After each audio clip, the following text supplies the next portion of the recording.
우리가 이제 설교자들이니까 성경을 이제 연구를 할 거 아닙니까? 그 저는 이제 설교자에게 제일 좋은 미덕이 뭐라고 생각하냐면 계속해서 질문을 던지고 궁금증을 갖고 그걸 답을 알아내려고 탐구하는 자세가 전 설교자한테 진짜 중요한 덕목이라고 생각하거든요. 그러니까 이게 이제 확장이 계속 일어나야 되는 게, 예를 들면 이제 이걸 갖고 말해보자면, 제일 처음에 이제 수수께끼의 뜻을 만약에 알게 됐다고 칩시다. 수수께끼의 뜻을 알게 됐다 치면, 제 같은 경우는 그렇거든요. 첫 번째 단계는 수수께끼의 뜻을 알게 된 거예요. 삼손이 낸 수수께끼. 제일 처음에 이제 이걸 몰랐을 때는 이렇게 생각했지. 뭐씨 말도 안 되는 소리를 하고 있네. 이렇게 생각했거든요. 그 삼손 수수께끼가 먹는 자에게서 먹는 것이 나오고 강한 자에게서 단 것이 나온다 이거거든요. 이게 뭐씨 말도 안 되는 소리가. 이거 약간 어떤 느낌이냐면 내가 오늘 아침에 뭐 먹었는지 맞춰봐 뭐 이런 거 같은 거예요. 그래가지고 처음에는 제일 첫 번째 단계, 이건 약간 이제 평신도의 단계죠. 첫 번째 단계는 뭐 이런 씨 말도 안 되는 수수께끼를. 근데 성경에는 우리가 이해를 못했을 때, 그러니까 우리는 그런 것도 있는 것 같아. 성경을 되게 비합리적인 책이라 생각하는 거야. 목사가 돼서 성경을 정말로 주도 면밀하게 연구하지 않으면 성경은 그냥 말도 안 되는 소리가 많다고 생각하는 거야. 은연중에 성경이 굉장히 치밀한 책이거든. 근데 그러니까 성경이 대충 뭐 그냥 말도 안 되는 소리가 많이 나온다고 생각하고 보면 삼손 수수께끼를 봐도 또 대도 안 한 소리 이래서 느껴지는 거야. 실제 저도 옛날에 그랬던 거야. 그래가지고 뭐 대도 안 한 소리를, 이게 무슨 이걸 어떻게 맞추냐? 이게 무슨 뜻인지 이거 어떻게 맞춰? 먹는 자에게서 먹는 것이 나오고 강한 자에게서 단 것이 나오는데, 이건 솔직히 스핑크스가 낸 수수께끼보다 더 어렵잖아요. 이걸 어떻게 맞춰? 그러니까 제일 처음에 그런 생각했지. 제가 작년 여름에 위에 빨간색 티셔츠를 입었을 때 바지는 무슨 색이었을까요? 이렇게 하면 형님한테 딱 내라고 하면 못 맞출 거 아닙니까? 이거는 사기다 완전. 삼손이 수수께끼를 내놔. 첫 단계 이렇게 생각했지. 근데 이제 성경 공부를 해서 이제 이걸 알게 됐어요. 의미를 알게 된 건 좀 이따 얘기하고. 근데 물론 이 사이에 이제 뭐가 있냐면, 당연한 이야기지만 그 말도 안 되는 수수께끼를 냈으면 블레셋 사람들이 화를 냈겠죠. 맞출 수 있는 걸 내라. 니 그럼 내가 오늘 아침 뭐 먹었는지 맞춰봐. 이렇게 했겠죠. 부당하지 않았기 때문에 풀라고 한 거거든. 이거는 당시에 통용되는 방식으로 충분히 풀 수 있는 수수께끼니까 낸 거예요. 그러니까 수긍을 한 거죠. 우리도 지금 예를 들어서 뭐 아재 퀴즈를 내겠습니다 해가지고 뭐 이렇게 딱 하면은 수긍을 하니까 가만히 있는 거 아니에요. 아니면 저 말도 안 되는 소리다 이렇게 할 거 아니에요. 실제로 수긍을 하니까 가만히 있었고 나중에 심지어 맞추기까지 하잖아요. 그래서 이제 두 번째 단계가 이 뜻을 알게 된 건데, 뜻을 알게 된 거는 여기 나옵니다. 이거는 그냥 문학 퀴즈거든요. 문학 퀴즈. 먹는 자에게서 먹는 것이 나온다. 강한 자에게서 단 것이 나온다. 뭐 여기 써놨잖아요. 227쪽에 보면 이렇게 가로로 쓴 것을 세로로 읽으면 된다. 먹는 자 중에서 제일 강한 것에게서 먹는 것 중에서 제일 단 것이 나온다는 퀴즈거든요. 그러니까 사자 몸에 뿔이 있었다 그거예요.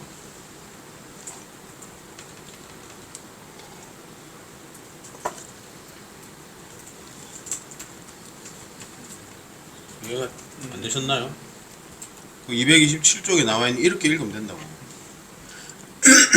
그러니까 이거는 문학 퀴즈입니다. 삼손이 낸 퀴즈는 문학 퀴즈거든요.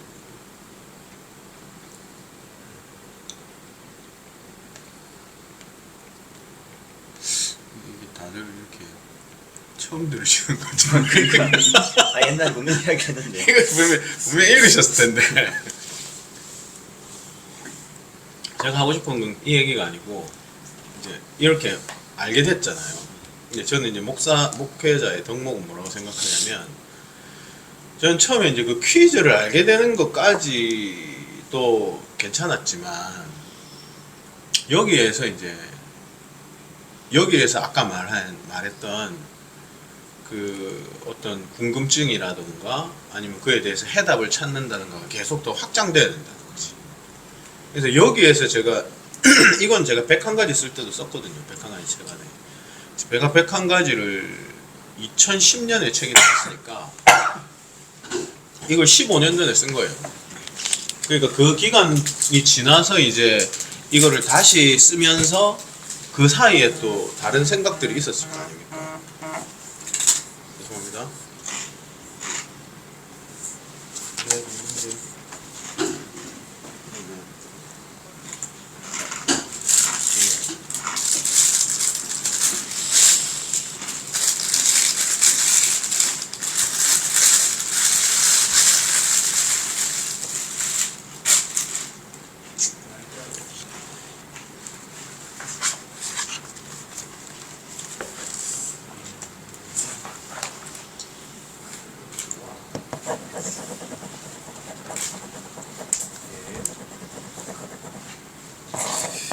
그래서 이제 제가 생각할 때 그 다음 단계가 이제 뭐냐 하면 여기서 이제 아까 형님이 딱 말했던 그거 있잖아요.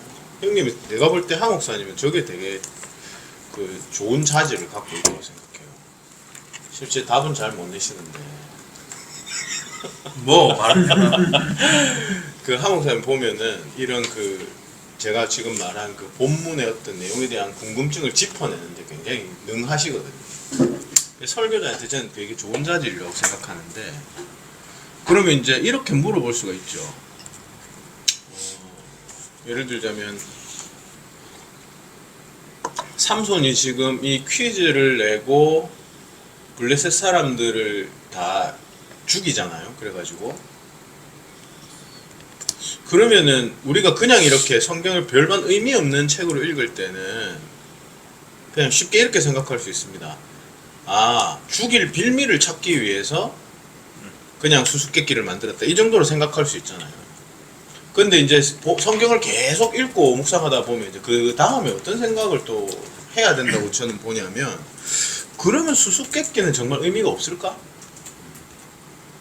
이렇게 생각을 해봐야 된다는 거지. 그러니까 이게 이제 계속 이게 생각의 확장인 거죠. 그러니까 어떤 문제들에 대한 답을 알게 되면 그 답을 알게 된 사실 하나에서 그치지 말고 거기에서 더 확장해서 그렇다면 그러면 여기에 어떤 종류의 의미가 들어있을까 라는 것까지 생각을 해봐야 된다. 심지어 이제 이 책 주제는 나시린인데 나시린은 원래 시체를 가까이 하면 안 됩니다. 시체를 가까이 하면 안 되는데 사자 시체에게서 꿀을 취하여 먹잖아요. 이게 그냥 단순히 나시린 규례를 단순히 어기는 것인가? 그리고 또 그걸 또 퀴즈를 냈는데 그 삼손의 그 활동 그 범위들 안에서 이게 사실 분량이 그래도 꽤 차지하는데 그러면 성경은 이것을 그러면 아무 의미도 없이 그냥 퀴즈로 써놨을까? 그런 점들에 대한 이제 궁금증을 가져야 된다는 거지. 그래서 제가 하는 거는 그런 거에 대해서 이제 그 궁금증에 대하여 제 나름대로 이제 연구를 하고 뭐 이렇게 해가지고 쓴 게 이 책인 거고요.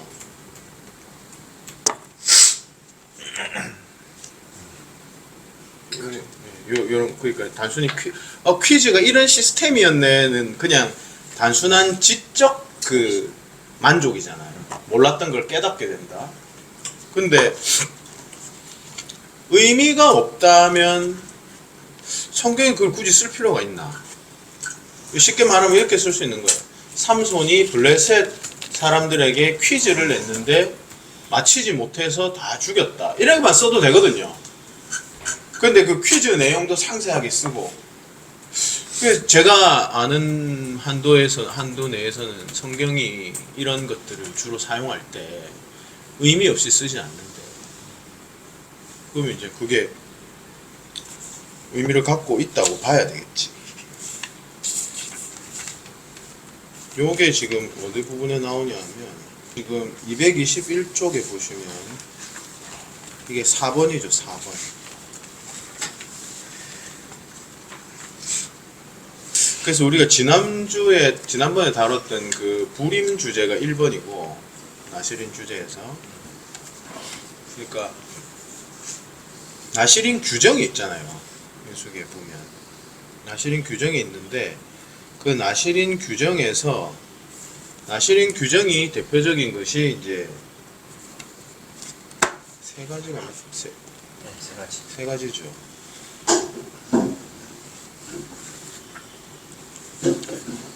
포도주를 먹지 말라. 포도를 먹지 말라.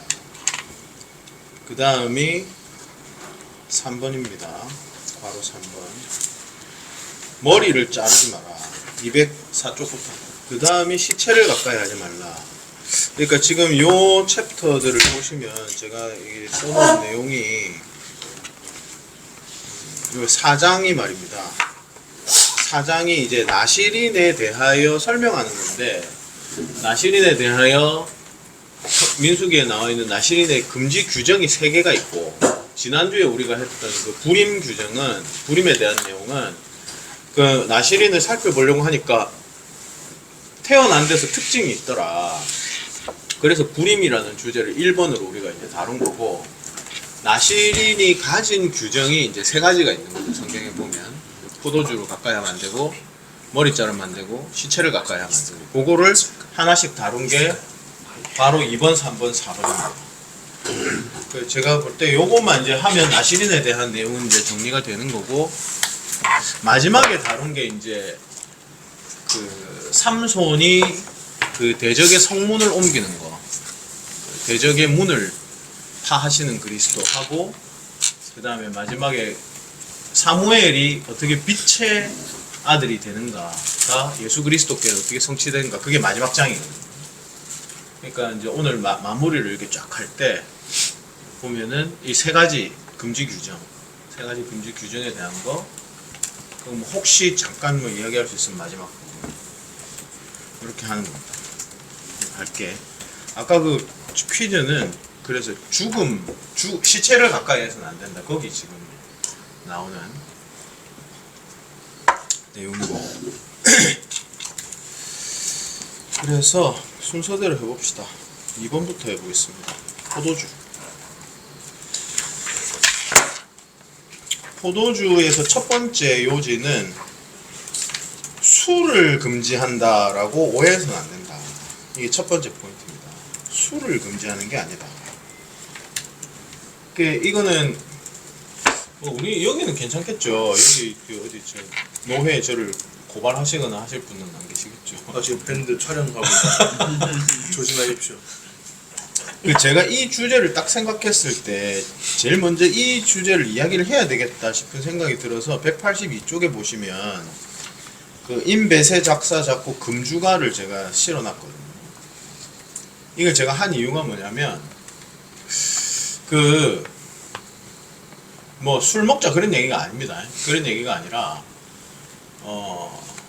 우리가 어떤 것은 전통을 따라서 이렇게 좋은 것들도 많이 있지만 적어도 구별을 좀 해야 될 것이 뭐냐면 우리가 쭉 전통으로 무언가를 해온 것과 성경이 명령하고 있는 것에 대한 구별점은 적어도 좀 알고 있어야 되겠다.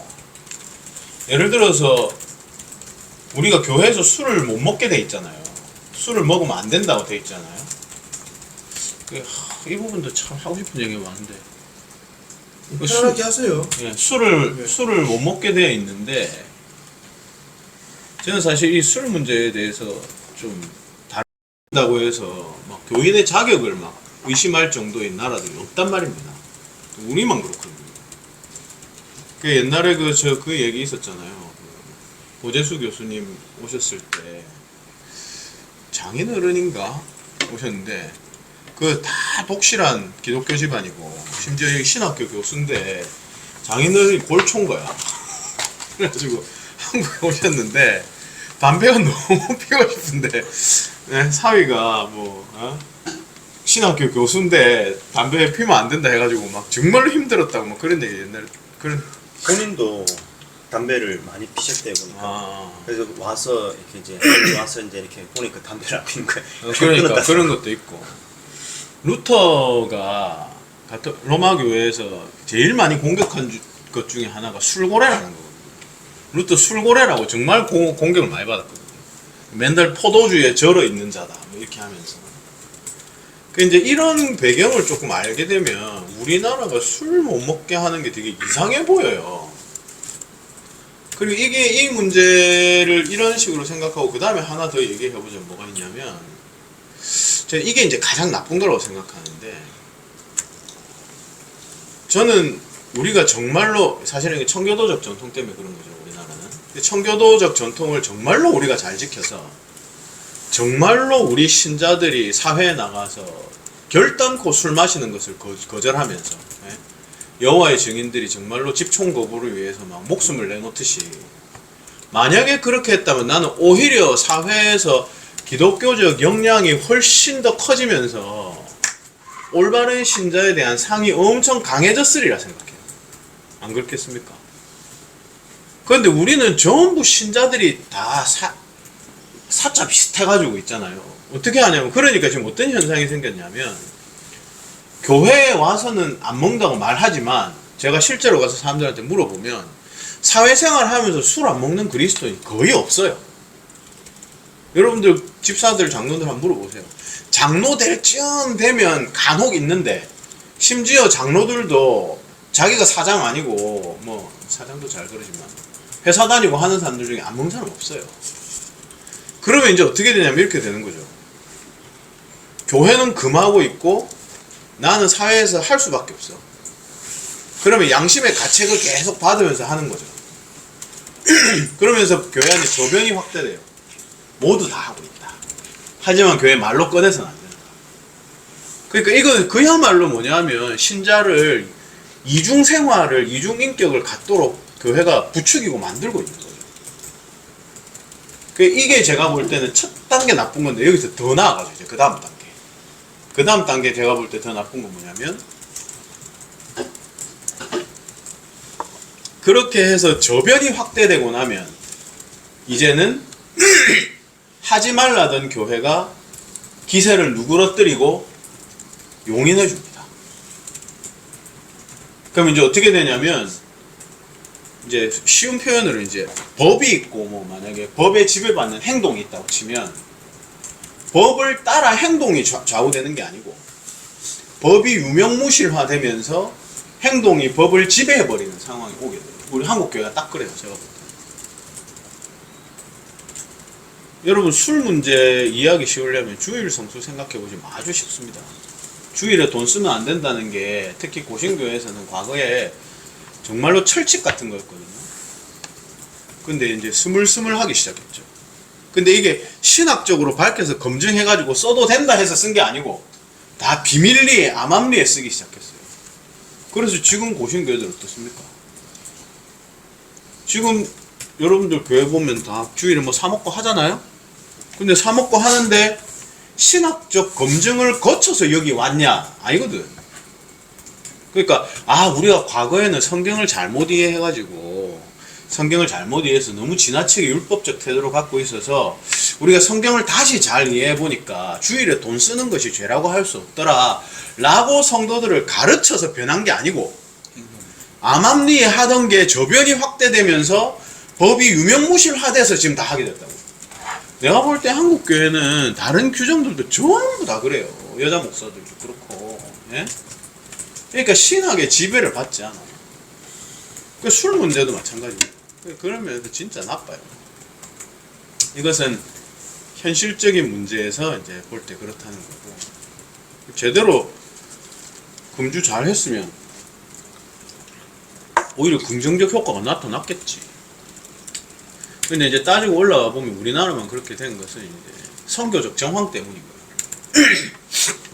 우리나라는 선교사들이 볼 때 금주를 해야만 하는 지독한 이유들이 있었기 때문에 이런 금주가까지 찬송가에 만들어가지고 했을 정도였는데, 여기에서 우리가 정말로 성경이 그러면 술을 마시지 말라고 얘기하는가를 객관적 입장에서 살펴보자.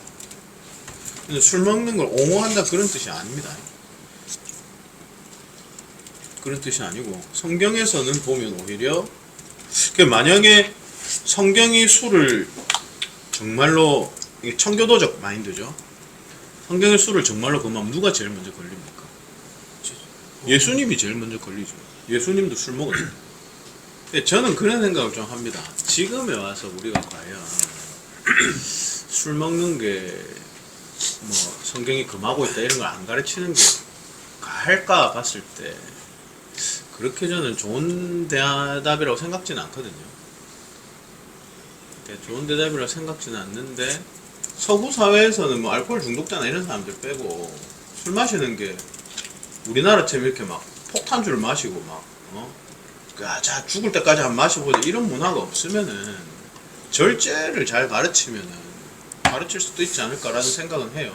오히려 이제 예를 들어서 술을 절제하지 못해서 문제를 일으키면 강하게 권징하면 됩니다.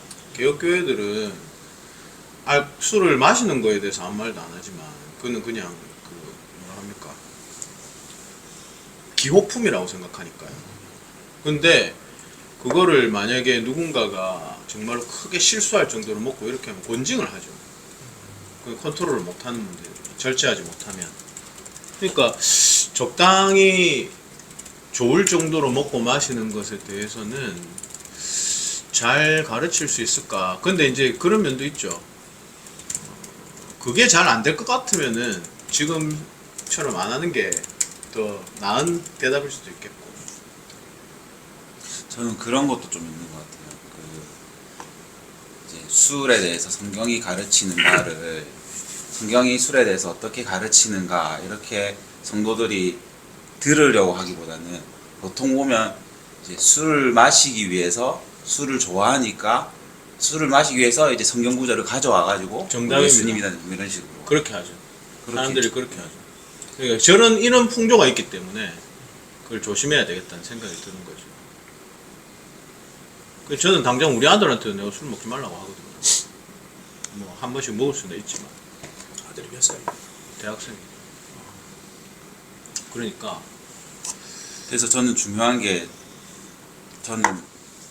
이제 성경에서 술을 먹지 마라 또는 먹으라 이렇게 답을 내려주는 것도 중요하겠지만 더 중요한 거는 이제 성경이 과연 뭐라고 말하고 거기에 대해서 순종할 자세가 되어 있는지를 스스로 질문하고 답을 할 수 있는 과정이 그런 사고방식의 훈련이 맞습니다. 그 사람으로 하여금 다른 것에 대해서도 그렇게 바라볼 수 있도록 만들어줍니다. 저는 다른 목사님들한테 이걸 추천하지 않아요. 성도들한테 지금 이렇게 배경이 되어 있는데 먹어도 된다라고 가르치기 시작하는 거는 되게 멍청한 짓이라고 생각해요. 왜냐하면 그렇게 하면 그 후과를 감당할 수 없을걸요. 근데 제가 볼 때 지금 딱 황 목사님이 이야기하신 저런 부분들이 특히 우리나라 성도들은 성경 말씀 잘 모르고 성경에서 자기가 하는 그 행동들에 대해서 그럼 용인했다 치면 이제부터 내 마음대로 해야지라고 하는 사람들이 너무 많고 물론 그렇다고 해서 뭐 성경 말씀을 강압하고 있는 문화가 좋은 것은 아니지만 그러니까 그 후과를 책임질 수 없으면 이렇게 하는 건 제가 볼 때 별로 바람직한 길은 아니라고 생각하고 근데 여기서 제가 이야기하는 것은 이제 그런 면 말고 현실적으로 적용했을 때 말고 성경 자체로 보았을 때 술은 사실은 긍정적 측면이 훨씬 더 많죠. 성경의 술은 나쁘게 금하고 있는 구절은 몇 구절밖에 없어요. 대부분의 성경에서의 술은 기쁨과 관련되어 있습니다. 술에 대한 어떻게 보면 진짜 워낙 폐해가 많으니까 이제 성찬식을 하면서도 이제 왜 포도 주스가 되냐 성경에 위배되는 거잖아요. 성경이 포도주라고 했는데 그러니까 이게 뭐냐 하면 하나님의 법이 있는데 내가 임의로 하나님의 말씀을 재단할 수 있다는 거잖아요. 내가 이게 따르고 순종해야 되는데 그게 아니고 내 필요에 따라서 만약에 포도주를 안 쓰고 포도즙을 써도 되면 내 필요에 따라서 동성애를 왜 못해요? 내가 필요한데 내가 날 때부터 동성애자로 태어났어. 그러면 내 동성애 해야 되는 거 아니야? 그러니까 이게 성경을 재단한다는 거지. 성경은 포도즙을 쓰라고 안 돼 있거든요. 딱 박 목사님 잘 말씀해 주셨는데 저는 포도주를 쓰고 있는 성찬식이 전부 다 사실은 성경 말씀을 어기고 있는 거라고 생각합니다. 근데 그게 중대한 위반이 아니기 때문에 그리고 뭐 솔직히 뭐 포도주 안 썼다고 해서 하나님이 그걸 갖고 뭐 니는 뭐 엄청난 죄를 저질렀다 이렇게 안 하는 거니까 우리가 그거 갖고 막 문제 삼을 생각은 없지만 사실은 그것도 성경 말씀을 안 지키는 거기는 하죠. 포도주를 써야죠.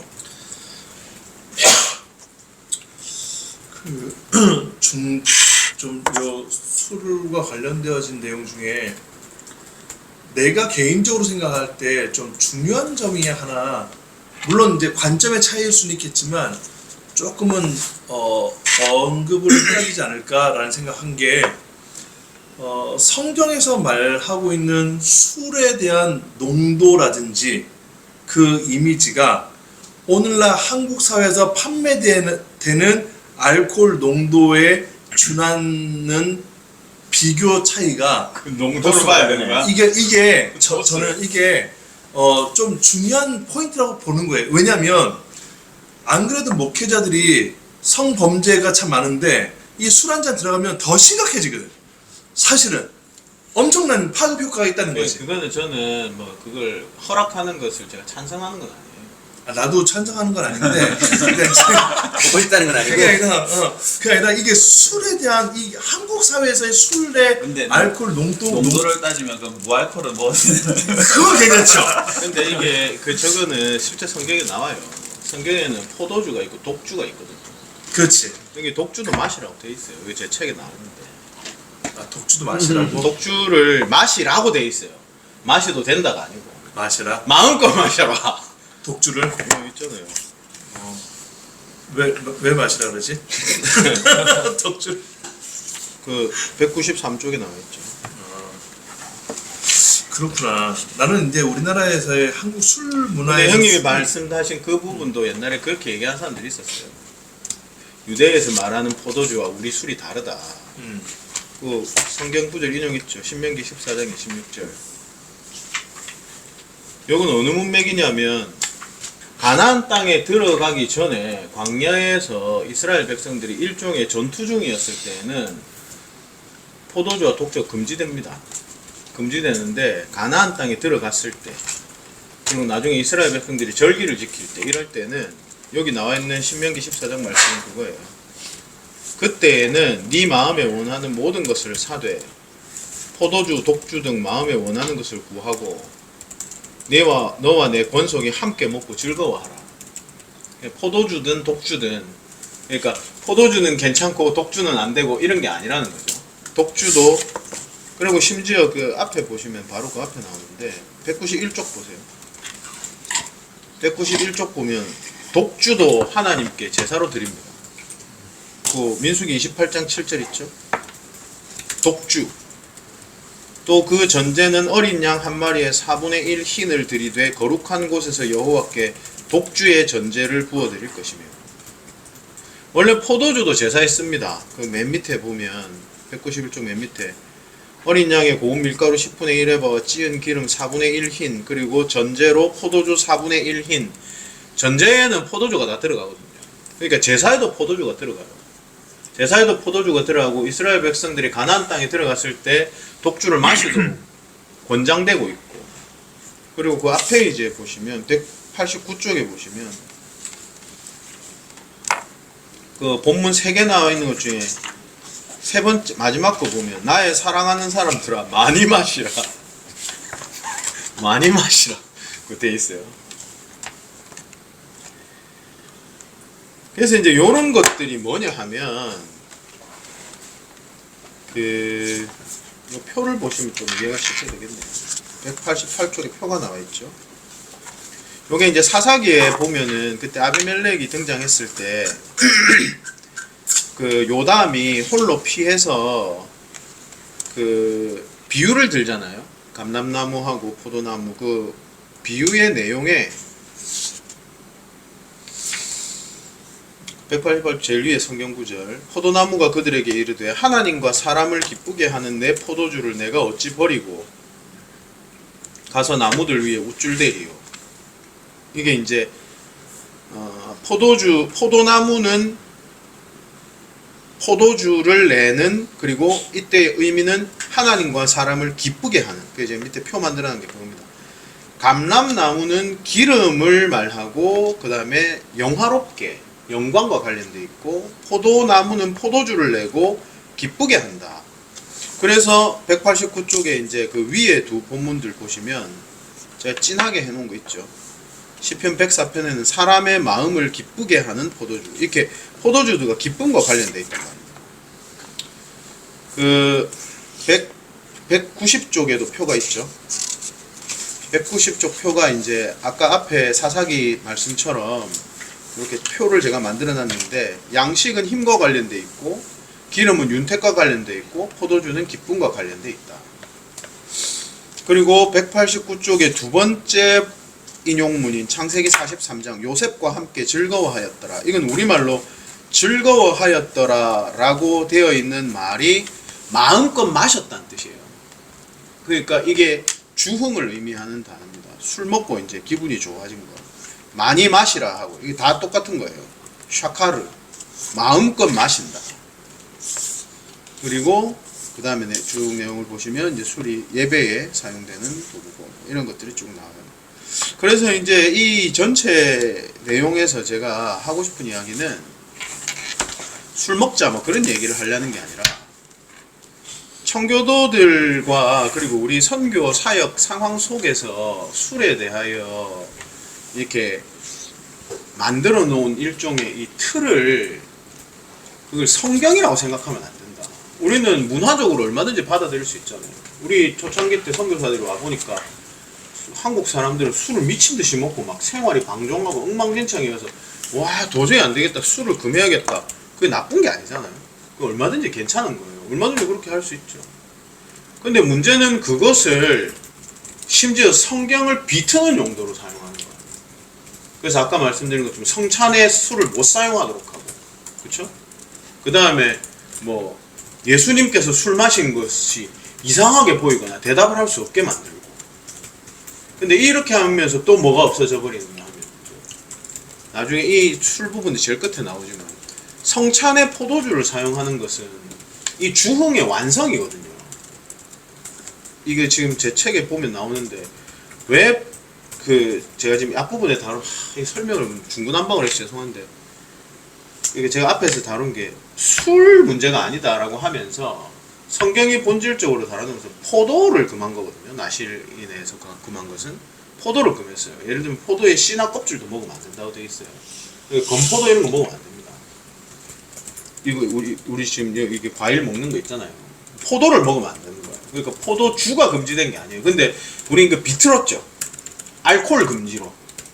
알코올 금지가 아니다. 일단 포도의 금지다. 그거는 성경 본문에 명확하게 나옵니다. 사사기 규례, 그 나실인 규례에. 그럼 왜 포도의 규례나라고 물어야 되잖아요. 우리가 앞에 했던 것처럼. 왜 포도의 금지나라고 했을 때 성경이 그리고 있는 포도의 성격이 뭐냐 했을 때, 포도나무가 그리고 있는 포도나무와 포도나무에서 나는 그 과실을 통해 빚어진 포도주, 이것이 한 세트로 다 묶어져서 무엇을 의미하는 데 사용되느냐 하면, 이 관점에서 딱 보면 일관되게 성경이 이야기하고, 그 일관됨이 뭐냐 하면 포도는 종말론적 음식이나 음료라는 겁니다. 포도나무와 무화과나무 아래 앉는다라든가, 포도에 대한 구절들은 제가 쭉 써놨어요. 왜 포도주 틀에서 그런 것도 있고, 여기 보시면 193쪽 산들이 단 포도주를 떨어뜨린다. 요엘서, 그쵸? 193쪽의 성경 구절. 이사야 25장. 만군의 여호와께서 만민을 위하여 기름진 것과 오래 저장하였던 포도주로 연회를 베푸시리니. 그 다음에 그날에 뭐 아름다운 포도원. 그러니까 194쪽에도 성경 구절 있죠. 포도나무 아래와 무화과나무 아래 안연히 안식을 누린다는 거죠. 안식은 우리가 몇 번 했잖아요, 공부에서. 그러니까 포도나무와 포도나무에서 나는 열매는 종말론적 성격을 갖고 있다. 그게 성경적인 이미지입니다.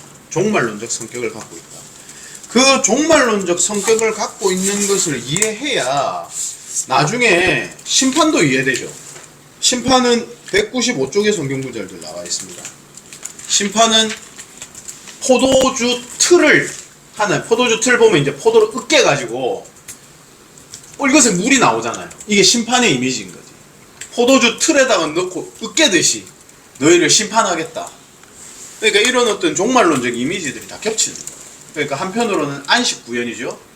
한편으로 악인들을 심판하는 거죠. 이게 다 종말론적 이미지다. 마지막 성취 때 이루어지는 일이다. 포도나무의 성격이 그렇다는 겁니다. 이렇게 생각해보면 뭐가 여러분 확 이해가 되는가 하면 포도나무와 포도주가 종말론적 성격을 가진 것을 이해해야 예수님께서 처음에 이 땅에 오셔가지고 특히 요한복음이 첫 표적을 물을 포도주로 만드신 일을 이해할 수 있어요. 이런 것을 이해하지 못하면 포도주의 성격을 이해하지 못하면 그냥 예수님이 기적을 행했다라고 밖에 말을 못해요. 그냥 물로 포도주를 만든 것과 그러면은 뭐 귤로 호박을 만든 거나 똑같아진다고요. 그렇지 않다. 요소도 의미를 가지고 있다. 왜 예수님께서 특히 그때의 물은 그 율법에서 율례 때 사용하는 물이거든요. 그 율법의 옛 언약법에 죽은 그 물을 가지고 어떻게 포도주를 만드셨는가. 그리고 예수님께서 마지막 돌아가실 때 뭘 제정하십니까? 자기의 십자가의 죽음을 가지고 음식과 음료의 식사를 제정하고 죽으시거든요. 그러면 이 마지막 이 성찬, 그 예수님 돌아가실 때 어떻게 합니까? 예수님께서 분명히 이렇게 말씀하세요. 내가 하나님 나라에서 다시 마시게 될 때까지는 포도주를 마시지 않겠다라고 말씀하셨는데 십자가 위에서 신포도주를 마셔요. 예수님이 거짓말쟁이가 아니고서는 그건 무슨 뜻입니까? 다 이루었다는 거예요. 이제 완성하셨고 포도주는 언제 마시냐 하면 종말로 이제 완성을 했을 때 마시는 거예요. 예수님은 사역을 끝내셔서 마신 거예요. 그게 나시린 규례에 그대로 들어가는 겁니다. 제가 지금 책에 읽어보시면 나오는데 나시린 규정은 어떻게 되어 있냐면 나시린은 포도주 못 먹게 되어 있잖아요. 나시린 규례에서 언제 포도주 마실 수 있게 되어 있습니까?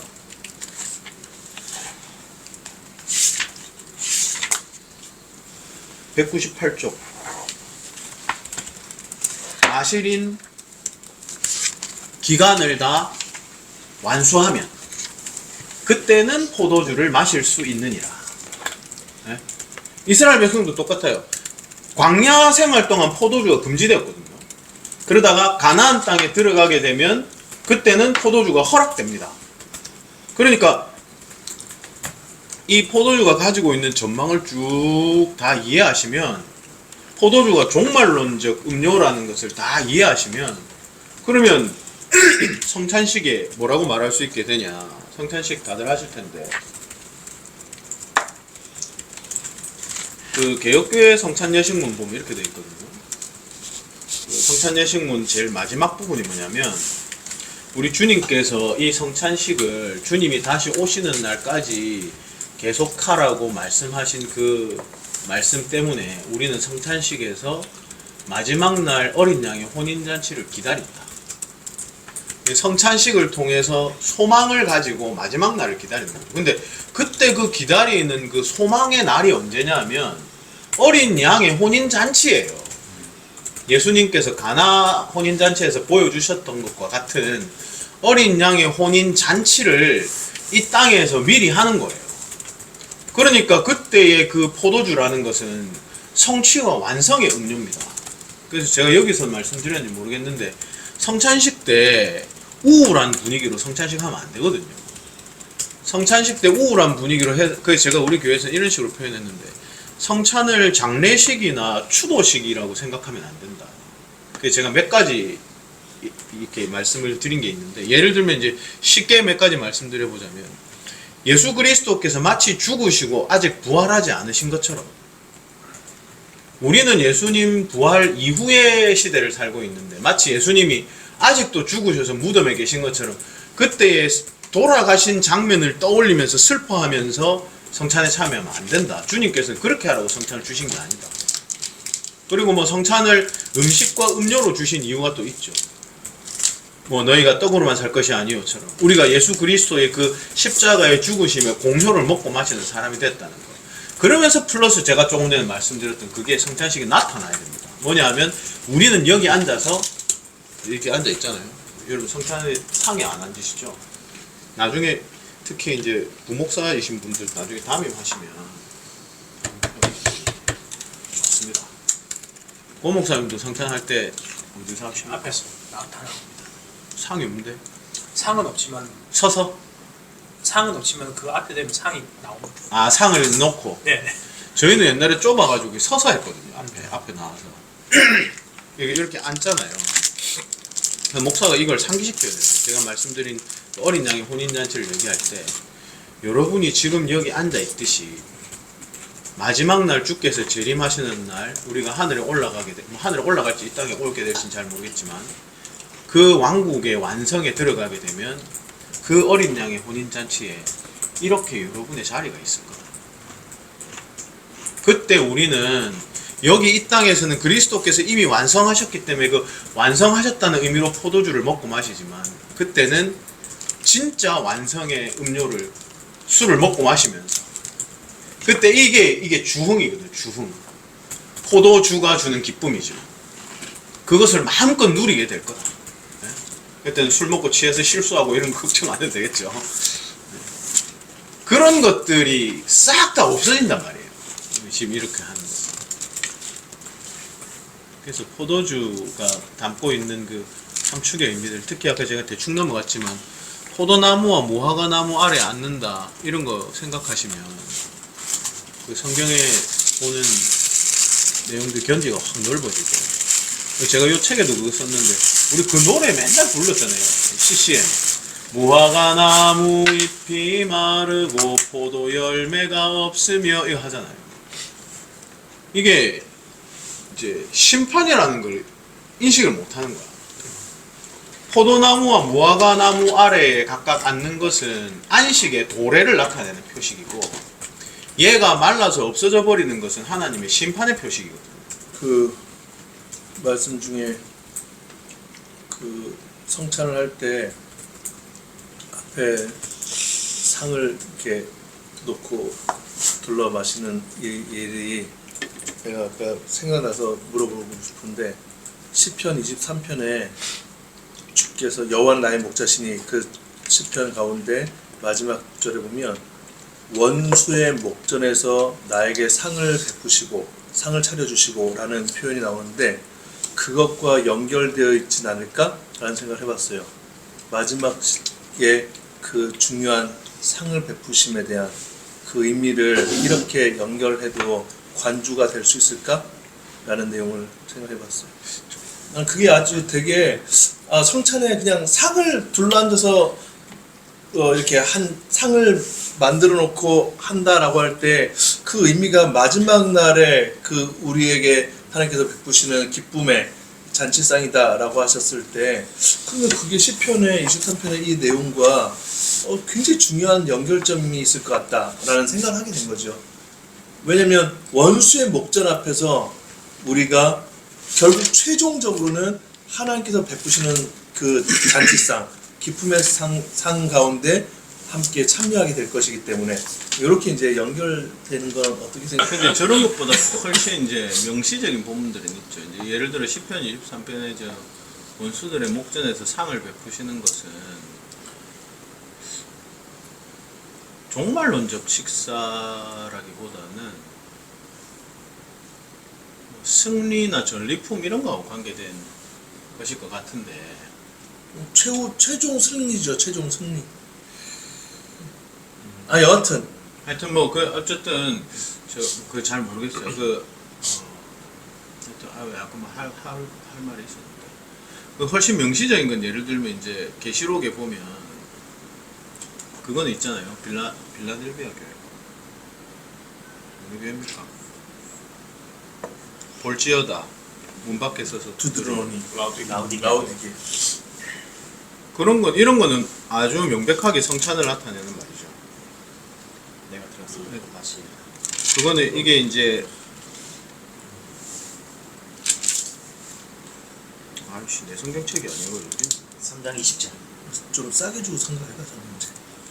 3장 20절. 그렇죠. 이거는 이제 이거는 굉장히 명시적이잖아요.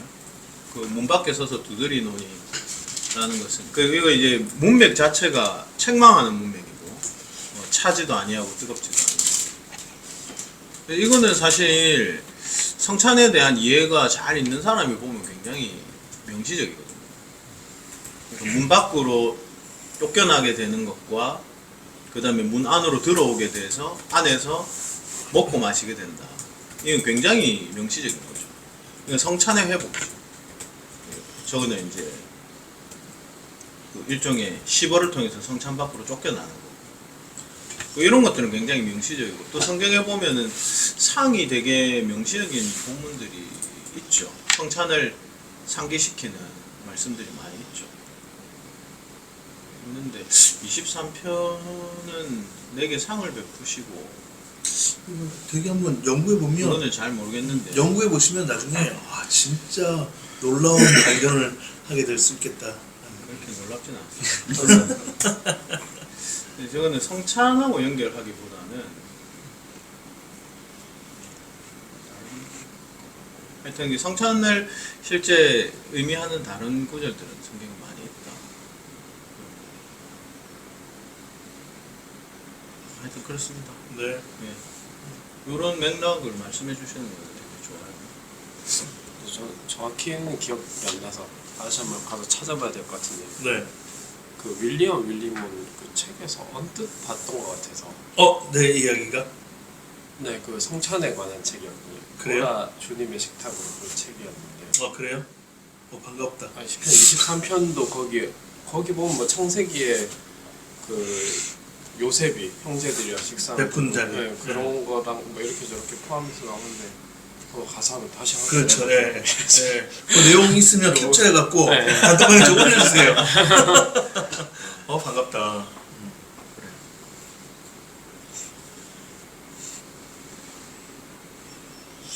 뭐 포도주 이거에 대해서 또 다른 이야기 있으시면 또 하시고.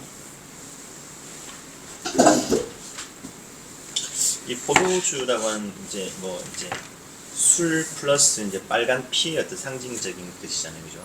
근데 이제 이방으로 넘어가서 이제 이스라엘이 아닌 이방으로 넘어가서 만약에 포도를 수확할 수 없는 어떤 그런 지역에서 만약에 선교지다 진짜 예를 들면 포도도 구할 수 없는 이런 곳에서 그러니까 그런 상황에서 이제 흰 막걸리 같은 걸 들고 이제 만약에 승찬해야 한다라고 한다면 그런 부분에 대해서도 우리가 이제 어떤 부분들은 그러니까 어떤 한계가 있는 뜻들이 있으니까 그 의미들은 우리 붙잡고 있지만 그러니까 좋은 지적이네요. 그런 부분에서 그렇게 이제 모든 것을 일괄적으로 이렇게 이제 이 어떤 성경의 원칙이 이것이니까라고 이렇게만 하는 건 좀 무리가 아닐까. 옛날에 실제로 이제 서양에는 뭐가 많이 있었냐면 화이트 와인이 가능한가 이런 논쟁이 있었어. 그런 부분은 이제 옵션 있는 중에서 그냥 인위적으로 택하냐 이런 문제보다도 이제 내가 이거 싶은 건 정말 그런 어떤 현실적으로 안 되는 부분인데 안 되는 부분이 구할 수 없는 어떤 현실들이 또 있을 수 있고 그죠. 이제 이것도 똑같죠. 예를 들어서 성찬이 정말로 그때 당시에 먹을 때 사람들이 양식으로서 빵을 했으면 그럼 우리나라에서는 밥으로 해야 되지 않냐 이런 사람들이 있거든요. 그런 문제들하고 다들 연결돼 있죠. 그러면 그것도 한번 생각해 보세요. 성찬에 밥으로 해야 됩니까? 밥 한 숟갈 더 먹고 밥은 좀 그렇고 떼야 되니까 이렇게 떡으로 찹쌀떡으로 하지. 지금 그 방금전에 되게 중요한 말씀을 해주셨는데 떼야 되니까 이렇게 말씀하시잖아요. 그러니까 이걸 이제 보는 관점 이런 것들이 이제 사실은 목사들의 어떤 성숙한 관점 이런 것들이 저는 요구되는 부분이라고 생각하는데 그 제가 이렇게 공부하면서 이렇게 여러분들 많이 만나보면서 특히 학자들 중에서 느끼는 점들이 뭐가 많냐 하면 자기가 연구하고 공부한 그 부분에만 매몰돼 가지고 그거밖에 모르는 사람들이 많이 있어요. 이렇게 보면 사실은 답을 잘 찾기 어렵게 됩니다. 쉽게 얘기하면 이 문제는 어떻게 되냐면 그러면 이제 포도주를 써야 된다라고 했을 때 그러면 그 포도주를 써야 된다라는 그 사실을 발견한 거기에만 매몰된다든지 요런 방식이거든요. 그럴 때 뭐가 필요하냐면 더 넓은 견지에서 이것이 어떤 의미에서 무엇을 위하여 이렇게 말씀되었는가까지도 볼 수 있는 눈을 갖고 있어야 된다는 거죠. 그래서 예를 들어 이제 만약에 떡부터 먼저 얘기해 보자면 그럼 밥을 사용할 수 있냐 없냐의 문제를 제가 목사님이 뗀다는 말씀을 하신 점에 착안해서 말씀을 드려보자면 성찬에서 이런 종류의 일들을 하는 것이 무엇 때문인가를 생각해 보면 성찬에서 하는 모든 행위들이 예전적이거든요. 그러니까 성찬에서 여기 떡을 이렇게 들고 이렇게 쪼개는 행동을 사실상 필요가 없습니다. 내가 떡을 쪼갠다고 해서 사람들에게 은혜가 발사되는 게 아니잖아요. 근데 이 행위를 왜 하느냐 하면 이게 예전적 행위란 말입니다. 예전적 행위. 그리스도의 살이 찢겨짐을 떡을 땜을 통해서 보여준단 말이죠. 근데 밥을 해버리면 그리스도의 살이 찢긴다는 의미가 포함되어 있는 떡 찢기를 할 수가 없단 말이에요. 그러니까 우리가 얄팍하게 한 부분만 알아가 실제로 이거는 한국 교회에 있었던 문제인데 옛날에 한참 그런 문제가 많이 돌았어요. 특히 이제 기장측이나 이런 데서는 현대화하는데 굉장히 이 사람들이 능수능란한 사람들이어서 성찬은 그 나라 이스라엘 사람들은 빵 먹어서 그런 거고 우리는 밥을 먹으니까 하얀 쌀밥을 떠놓고 성찬식을 해야 된다 이렇게 주장하는 사람들이 있었어요. 그러면 이거는 무슨 문제냐면 그 한 포인트밖에 못 보는 거야. 사실은 여러 포인트가 있거든요. 제가 이 얘기를 할 때 자주 쓰는 예화 중에 하나인데 이건 내가 여기서 여러분들한테 말씀드렸는지 모르겠는데 옛날에 그 선교사들 중에 제가 직접 들은 이야기인데 선교사 한 분이 와가지고 자기가 한 일을 내가 대학생 때인가 막 얘기해 준 분이 있어서 제가 인상 깊어서 기억을 하고 있는데 그분이 어느 선교지에 갔는데 그 선교지에는 아프리카 막 원주민 이런 거예요. 양이 없는 거예요. 그 동네. 그러니까 이분이 이제 그 나라 말로 성경을 번역했는데 양이 없으니까 자기가 그 민족들은 그 원주민들은 집에서 돼지를 양처럼 되게 아끼면서 기르고 사랑하고 자기 자식처럼 키우고 그러더라. 그래서 성경을 전부 다 돼지로 번역했다. 양을. 그래 내가 그때 그것을 듣고 그래 이 선교사님은 그걸 자랑하면서 말했어요. 자기가 그 현지 적응성이 뛰어났다는 거지. 근데 나는 그때 들었을 때 무슨 생각이 들었냐면 내가 대학생 정도밖에 안 됐는데도 저렇게 하면 성경에서 희생당하는 부분이 있을 수밖에 없을 텐데 양이라고 했을 때 양이 가진 특성들 모조리 다 싹 없어지고 단지 한 포인트만 남는 거 아니야. 아끼고 사랑하고 기른다. 근데 성경은 단어든 내용이든 간에 뭔가를 사용할 때 여러 가지 함축적 의미들을 동시에 담고 있거든요. 근데 그걸 싸그리 다 없애버리게 돼. 그러면 그건 바람직하지 않다. 그래서 포도주 같은 경우도 포도주가 술이다라는 것에만 이렇게 천착하게 되면 막걸리로 해도 되죠. 하지만 우리가 금방 생각해봐도 저건 피 색깔이 아닌데 이 정도도 있지만 다른 게 더 있을지 어떻게 알아? 우리가 해석을 못했을 뿐 한 300년쯤 지나면 포도주를 사용한 또 다른 이유들이 막 발견될지 어떻게 알아? 그건 너무나 무도하게 쉽게 성경을 막 바꾸는 거예요.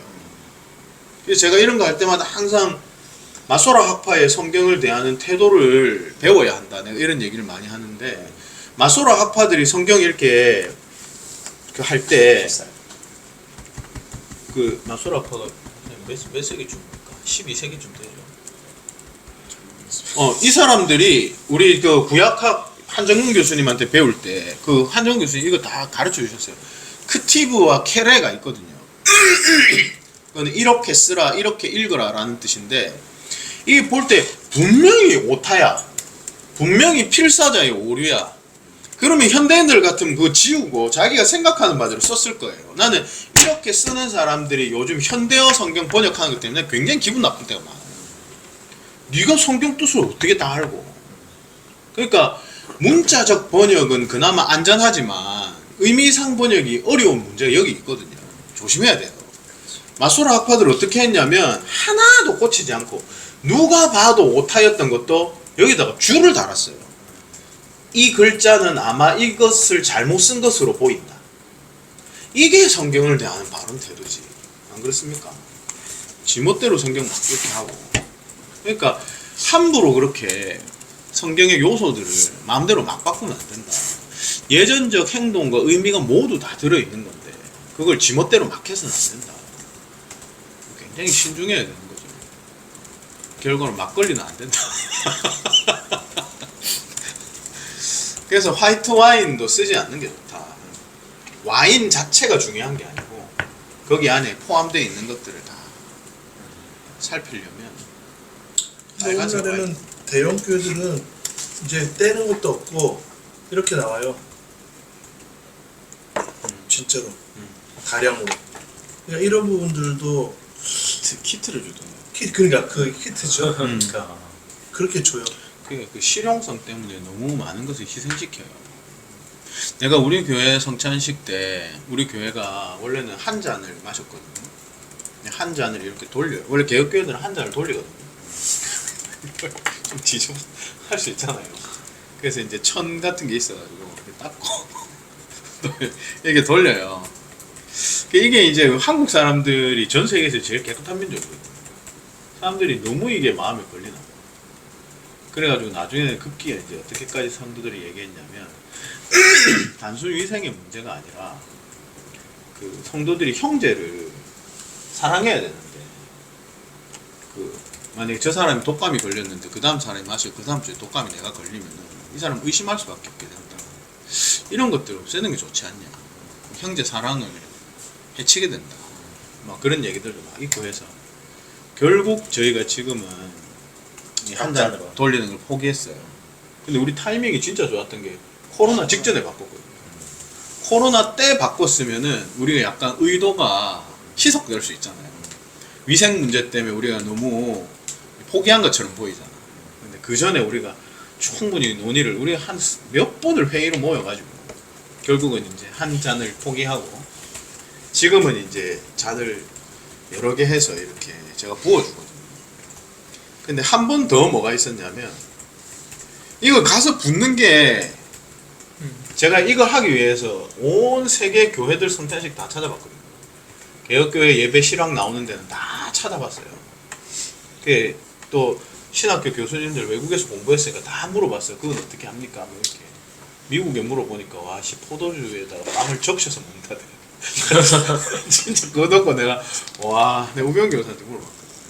미국에 그럼 어떻게 하냐? 빵을 적셔서 먹는다. 빵을 받아서 갖고 있다. 촉촉하겠네. 그러니까 이제 한 방에 끝나는 거야. 그 여러 가지로 고민을 그렇지, 그렇지. 많이 했는데 더 위생적. 도시님이 탁탁 찍어서 딱 여기 띄어서 적셔서. 그래서 지금 우리 방식은 사실은 좀 없어요. 찾아보기 힘들어요. 우리는 제가 잔을 들고 와서 부어서 주거든요. 이렇게 하는데 잘 보지 못했는데 다 부어놓고 이렇게 주려고 하니까 성도들이 다 반대했어요. 그래서 왜요? 부어서 못 줬어요. 성도들이 반대한 게 원래는 한 잔을 돌리는 게 바람직하다는 걸 다 알고 있어. 회중이 이게 제일 좋다는 걸 알아. 위생적 문제 때문이지. 근데 잔에 이미 나누어져 부어져 있으면 우리가 한 포도주라는 것을 느낄 수 없게 된다. 한 잔이 안 되면 한 주전자라도 포기해서는 안 된다. 이야. 그래서 적어도 한 포도주, 한 주전자에서 나온 거 개별 잔을 받더라도 한 포도주에서 나온 걸 받자. 뭐 그렇게 해가지고 잔을 부어놓고 주는 것은 안 하기로 됐어요.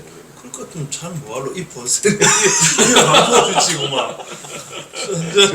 주님의 잔. 꽃갈 하나씩. 저는 제가 이건 약간 여담인데 제가 개혁교회를 선택하게 된 제일 중요한 동기가 뭐냐면 디테일조차 성경적인 교회다라는 생각 때문이거든요. 제가 경험한 한국교회 전반적인 양상은 뭐냐면 조목조목 하나님의 말씀을 따르는 일을 포기해버렸기 때문에 굵직굵직한 문제조차 하나님의 말씀을 따라 하지 않는 교회가 되어버렸어요. 그래서 내가 진짜 배우면서 많이 놀랐던 게 개혁교회는 제 아무리 사소한 문제도 말씀을 따라 하기 위해서 너무나도 노력한 교회다라는 걸 정말로 많이 발견하게 됐단 말이지. 그래서 제가 개혁교회를 따르기로 결정하게 됐단 말입니다. 그래서 지금 이런 문제에서 제가 여러분들께 좀 말씀드리고 싶은 건 교회에서 되게 사소한 문제들 있잖아요. 아마 내가 볼 때 일반 교회 제가 조금 전에 잔 이런 거 얘기하면은 되게 다 웃을 거예요. 그럼 뭐가 중요하다고 아무렇게나 하면 되지. 이렇게 생각할 거란 말이에요. 근데 저는 그런 디테일이 개혁교회의 정체성이라고 생각해요. 뭐 여러분들은 개혁교회를 하시는 건 아니니까 뭐 알아서들 하시겠지만 제가 볼 때 적어도 교회가 말씀으로 바로 선다는 것은 예를 들어 내가 어떤 행동을 딱 하다가 아 이것이 성경적 근거가 있나? 라고 물어봐야 된다. 내가 지금 관습을 따라 쭉 해오고 있는데 이게 성경적인 베이스에서 하는 건지 물어봐야 된다. 그걸 안 물어보니까 그 심지어 한국교회는 얼마나 중요한 문제도 아닌 거야. 예배가 그래 중요하다면서 예배 순서 하나조차 말씀을 따라 제대로 만들어진 순서 하나조차 안 하면서 자기 멋대로 하면서 그러니까 제가 생각할 때는 이게 진짜 중요한 신앙적 디테일이라고 생각해요.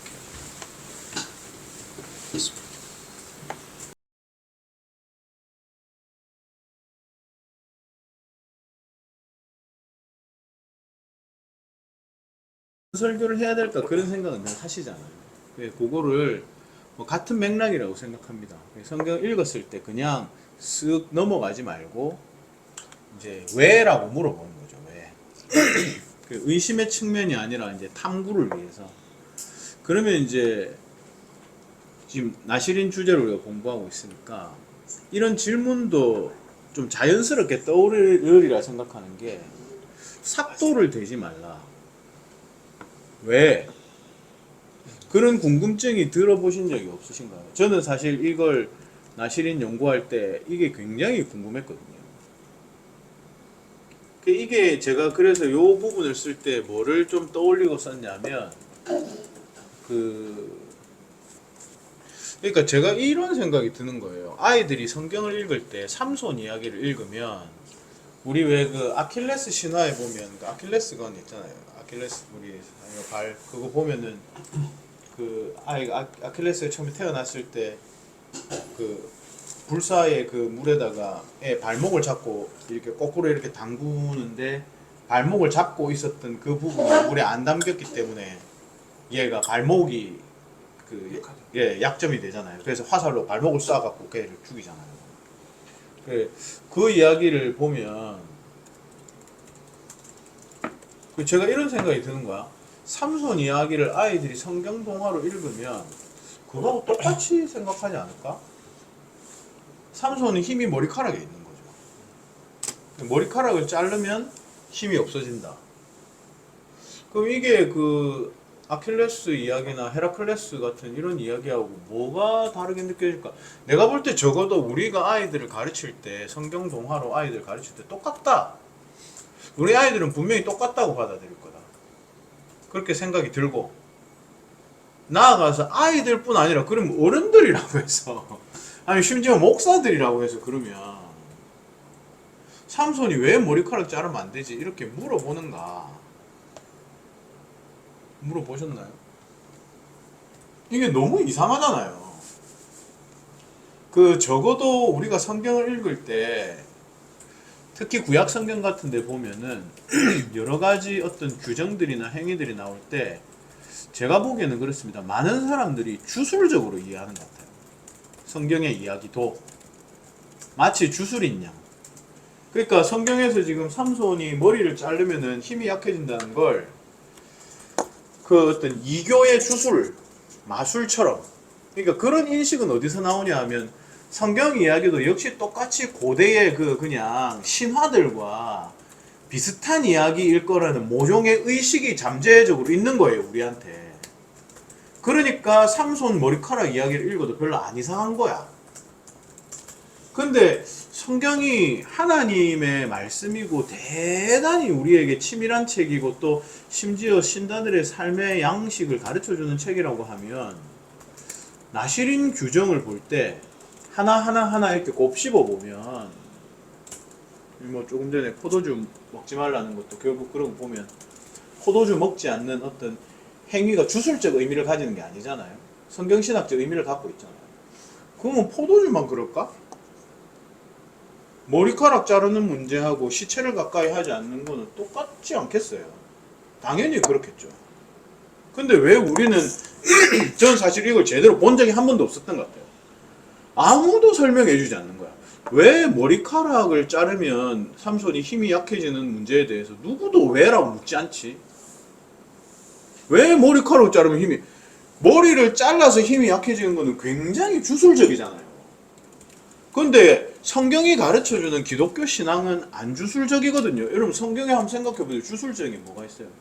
성경에 나와 있는 모든 규례는 언약적이지 주술적이지 않습니다. 그럼 왜 그럼 삼손만 주술적인가? 저는 제일 첫 단추가 이거라고 생각합니다. 하는 사람이 없었어. 책을 찾아봐도 잘 안 나와. 그래, 왜 우리는 이런 걸 왜라고 생각하지 않을까? 조 목사님도 없으세요? 저도 머리카락 자체의 힘이라고 생각한 적은 개인적으로 없고. 아, 머리카락의 힘이라고 생각지는 않았다. 그러면 뭘까요? 여자 문제라고 아, 생각했지. 아니야. 저는 지금 조 목사님 말씀 듣고 그게 생각이 났는데, 보통 그러잖아요. 조 목사님 말씀할 거 제가 미리 한번 말씀드려보자면, 하나님의 말씀을 지키고 있을 때는 힘이 있고, 어기고 머리를 자르면 힘이 없다. 그거 아닙니까? 맞죠? 그래, 맞아. 주술적인데? 이거 이런 정도만 해도 상당히 좋은데 문제는 이제 그러면 그 다음 단계를 설명해야 되죠. 왜 그런 방식의 명령을 주셨는가? 머리카락 자르는 게 뭐 어때서? 헤어스타일 문제인데 이렇게 물을 수 있겠죠. 그럼 결국에는 다시 또 묻게 되죠. 근데 조영사님 말씀은 일단 한 단계는 그거는 좋죠. 제가 이거를 목사님들한테 아주 시야를 확 바꾸는 방식으로 한번 말씀을 드려보자면, 내 책에서는 그렇게 쓰진 않았는데 이렇게 생각해 보시면 오히려 더 쉬워요. 삼손에게 그 규례가 주어졌다 이렇게 생각하지 마시고 삼손을 나실인의 화신이라고 생각해요. 삼손에게 금지된 것은 삼손 때에 대해서 비로소 나온 게 아니고 민수기에 주어졌던 나실인 규례를 화신으로 만든 거예요. 삼손에게. 그러니까 나실인 규례에 뭐가 있냐면 머리에 삭도를 대지 말라가 있잖아요.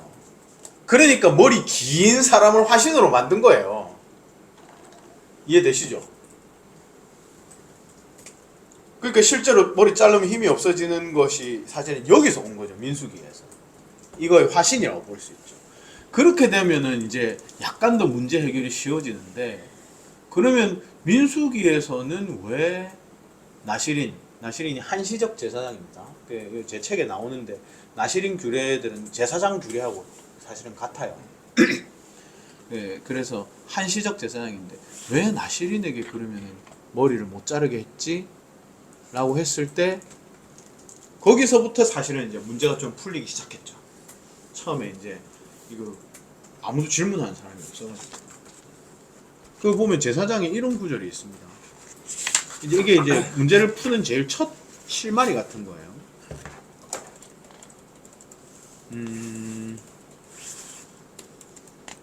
208쪽 보시면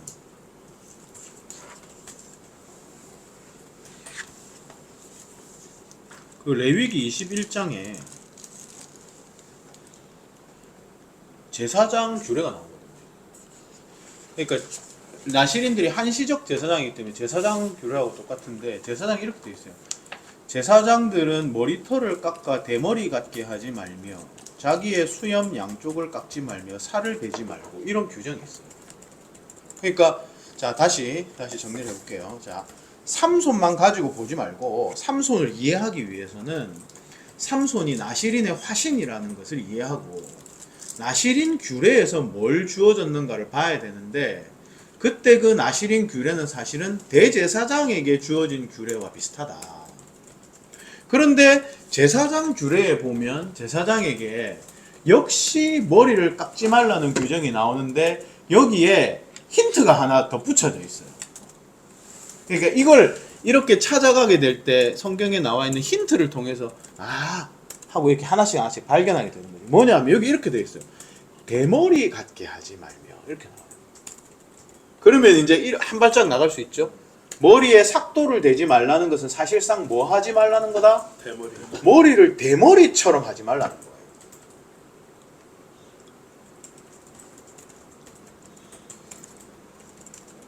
그 여러분 레위기에 보시면요. 그러면 머리를 대머리 같이 하지 말라는 것은 뭘까? 대머리가 나쁜가? 머리를 대머리 같이 하지 말라고 했을 때의 의미가 제가 이 부분에서 이제 두 가지 방향으로 이제 책에 그렇게 썼는데 두 가지 방향으로 말씀을 드려보자면 자, 하나는 이겁니다. 제사장이 머리가 대머리 같이 되는 것이 왜 금지되었을까라고 했을 때 여기에서 제사법이 가지고 있는 그 이미지의 성격. 제가 여기서 저번에 음식법에 대해서 여러분 말씀드린 적 있나요? 그 레위기의 제사법, 정결법 규례의 상당한 부분들이 그 이미지 중심적이거든요. 예를 들면 음식법의 제일 핵심이 뭐냐면 음식법의 제일 핵심이 뭡니까? 뭐 먹고 뭐 부정한 정한 거룩. 부정한 짐승 정한 짐승 가르는 규례가 뭐예요? 여기 전체를 아우르는 핵심 키워드는 접촉입니다. 접촉. 이건 내가 뭐 박 목사님이나 뭐 저 오랫동안 교제하신 분들 다 아시겠지만 접촉이에요. 예를 들어 땅에 그냥 일반 짐승들의 규례는 왜 예를 들면 돼지는 안 되고 소는 되는 이유는 뭐냐? 거기 설명이 실제로 나와요. 레위기 11장에 보면 굽이 있어서 땅으로부터 이격되어 있는 짐승들은 정결합니다. 근데 왜 돼지고기는 못 먹게 돼 있냐면 돼지는 발로 땅을 밟기 때문에 부정하다고 나와 있어요. 이게 레위기 11장 음식법 규정을 푸는 키거든요. 요 룰을 다른 짐승에도 되면 다 똑같아요. 그래서 곤충들 중에 먹을 수 있는 곤충, 정한 곤충과 부정한 정한 짐승과 부정한 짐승 어떻게 나누게 되어 있습니까? 다리가 있어서 땅으로부터 펄쩍펄쩍 뛰어오르는 것은 정한 짐승이에요. 땅을 기어다니는 짐승은 부정한 짐승이란 말입니다. 접촉이라는 키워드로 다 보셔야 돼요. 그러니까 이걸 이해하시려면 아담 이후로 땅이 부정하여졌다, 땅이 저주를 받았다는 입장에서 생각하셔야 돼요. 그러니까 땅에 붙어 있으면 부정한 거야. 이거는 나중에 그거하고도 연결됩니다, 여러분. 모세가 천사들 떨기나무에 갈 때 여기는 거룩한 곳이니 내 발을 벗으라고 하잖아요. 신을 벗어. 그 신발은 땅과 자기를 이격시켜 주는 거죠. 거룩한 곳에 가면은 땅에 오히려 접촉해야 되죠. 이거는 같은 맥락인 거예요. 자, 근데 예를 들어 그러면 땅에 제일 붙어 다니는 짐승이 뭡니까? 뱀이죠. 뱀이 부정하죠. 그리고 새들은 하늘을 날아다니니까 땅하고 접촉돼 있지 않잖아요. 새들은 어떤 새들이 부정한 새들이냐면 시체에 내려앉는 새가 부정한 새예요. 매나 독수리 이런 거. 시체 먹고 사는 새들. 물고기는 땅에 접촉돼 있지 않지만 물고기에게 있어서의 자기의 배경 환경은 물이지 않습니까? 그래서 물고기 중에 정한 짐승과 부정한 짐승은 비늘을 갖고 있는 짐승이 정한 짐승이에요. 접촉을 막는 거죠. 일종의 갑옷입니다. 갑옷을 입고 있는 물고기는 정결하고 그거 없는 미꾸라지, 뱀장어 이런 건 부정한 짐승이거든요. 그러니까 음식법이 뭘 나타내는지는 이 음식법이 가지고 있는 그 키워드가 주는 그 어떤 핵심. 그 뭐냐 하면 음식법은 이미지입니다. 이미지. 뭘 드러내기 위한 거예요? 세상이 죄로 말미암아 더러워졌고 거기로부터 이격된 거룩을 가진 존재로서 너희는 거룩한 음식들을 먹어야 된다. 그거예요. 그러니까 레위기의 정결법은 거룩을 말하는 건데 거룩을 생활 속에서 이렇게 나타낼 때 그걸 가시적으로 드러낼 수 있는, 우리가 아까 그 성찬식에 예전 말했듯이 예전에 행위적 성격 있잖아요. 보이는 그런 것처럼 하나님의 백성들은 세상에 살면서 그것들을 눈에 보이는 방식으로 이렇게 펼치면서 살게 돼 있단 말이죠. 근데 제사장이 대머리야. 다시 이제 앞으로 돌아왔어요. 그러면 제사장은 뭘 연상시키느냐 하면 그거 있죠. 209쪽 208쪽 제일 위에는 제사장은 대머리같이 되지 말라가 있고 209쪽에 보면 미가서 1장 16절 말씀에 이렇게 돼 있어요. 너는 내 기뻐하는 자식으로 인하여 내 머리털을 깎아 대머리 같게 할지어다. 내 머리가 크게 벗어지게 하기를 독수리 같게 할지어다. 이는 그들이 사로잡혀 떠났습니다. 자식들 머리를 밀라고 합니다. 왜요? 독수리 같게 되기 위해서. 그렇게 돼 있잖아요, 미가서에. 그러면은 대머리는 뭘 상기시키기 위한 거다? 독수리를 상기시키는 겁니다. 부정한 짐승 독수리. 그러니까 하나님께 제사를 드리는 제사장인데 봤는데 대머리면 독수리가 연상된단 말이에요. 네?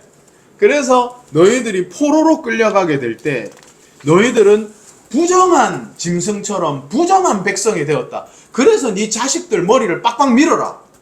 이렇게 명령하셨어요. 그러니까 이런 말씀들을 보면 뭘 알게 됩니까?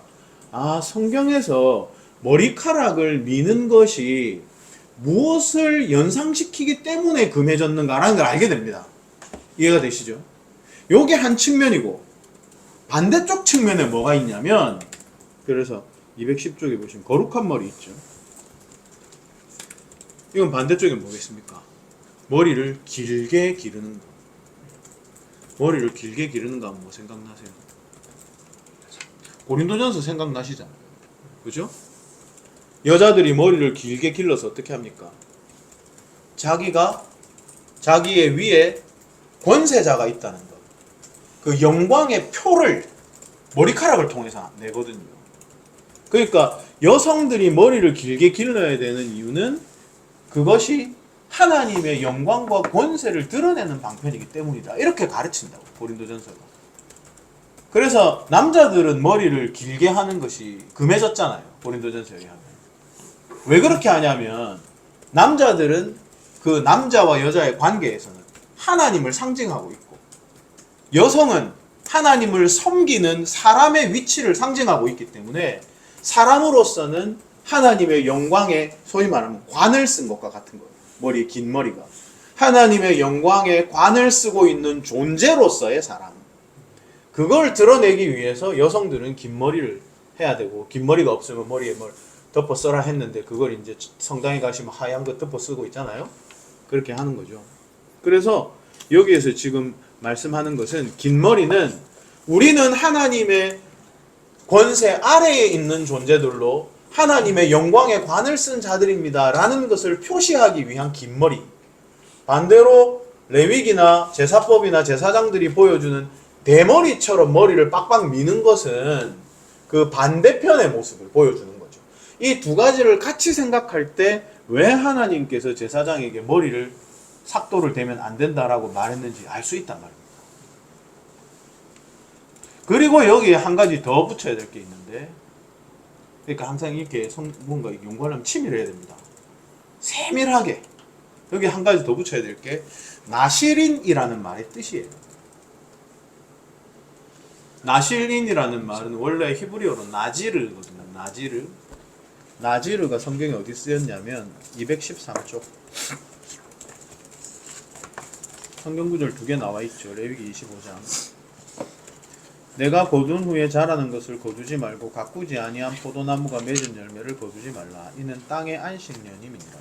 50년째 되는 해는 너희 희년이니 파종하지 말고 스스로 난 것을 거두지 말며 가꾸지 아니한 포도를 거두지 말라. 여기 나지르가 뭐다?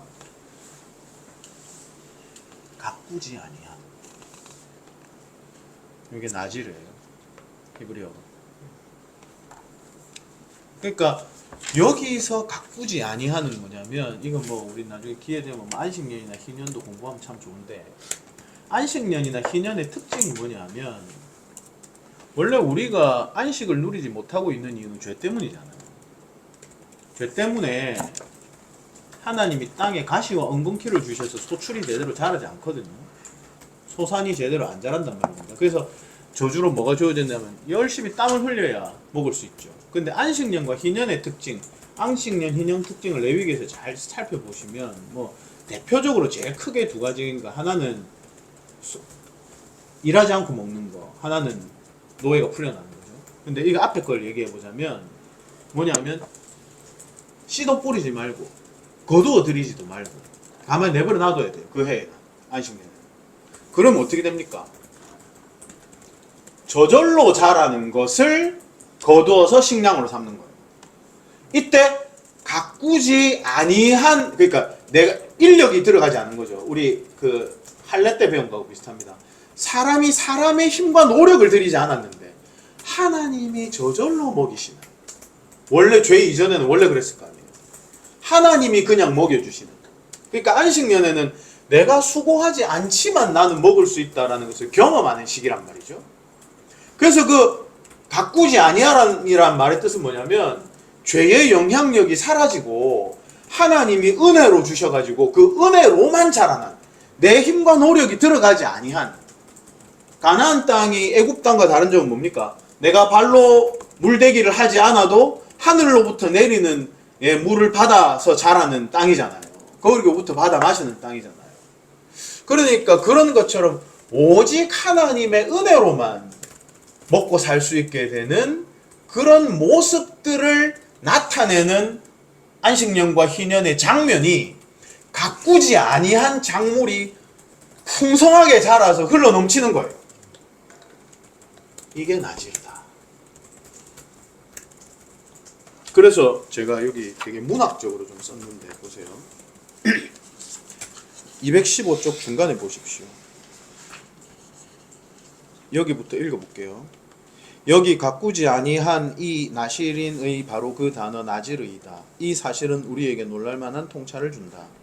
그야말로 삼손의 치렁치렁했던 머리카락은 안식년이 되어 가꾸지도 거두지도 않고 마음껏 내버려졌던, 그래서 오직 하나님의 손만으로 풍성하게 열매 맺었던, 그러나 사람이 소출을 위하여 아무런 노력도 하지 않았으나 풍성할 만큼 마음껏 먹고 마실 수 있었던 바로 그 안식년의 포도나무를 보여주었다. 하나님은 나실인의 자르지 않은 머리카락을 통해 보여주신다. 삼손이 평생을 자르지 않은 긴 머리카락을 휘날리면서 블레셋을 쳐부수고 있을 때 그 긴 머리카락을 통해 말씀하신다. 하나님의 제사장, 하나님의 나실인은 이 구원자가 이스라엘이 가져야 하는 안식의 풍성함을 가져오는 자라는 사실을 말이다. 긴 머리카락, 자르지 않은 머리카락이야말로 사람이 손대지 않은 풍성함을 보여준다. 나실인의 긴 머리카락이야말로 하나님 안에 들어가서 인생의 노력 없이 얻게 되는 복된 과실을 보여준다. 이스라엘 백성은 바로 이것을 나실인을 통해 시각적 언어로 교훈받았으며 가장 어두운 사사시대에, 가장 어두운 저점의 시대에 하나님은 장발 삼손을 통해서 이스라엘에게 이것을 명백하게 말씀하셨다.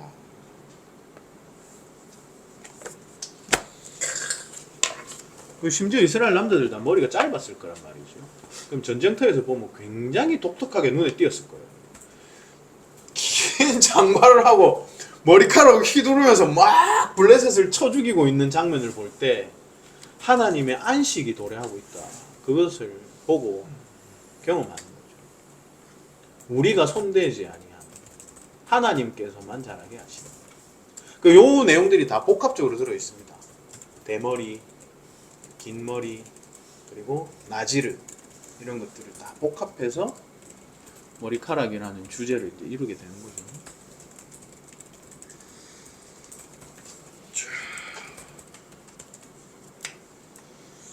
그러면 여기서 이제 대머리라고 할 때에 그 독수리를 연상케 하고 부정한 시체를 먹는 부정의 상징인 독수리를 떠올리기 때문에 나실인이 삭도를 되지 못하게 한다, 이런 결론인데, 그러면 엘리사를 향하여 대머리여 대머리여 라고 놀렸던 아이들은 왜 엘리사에게 그렇게 놀렸을까?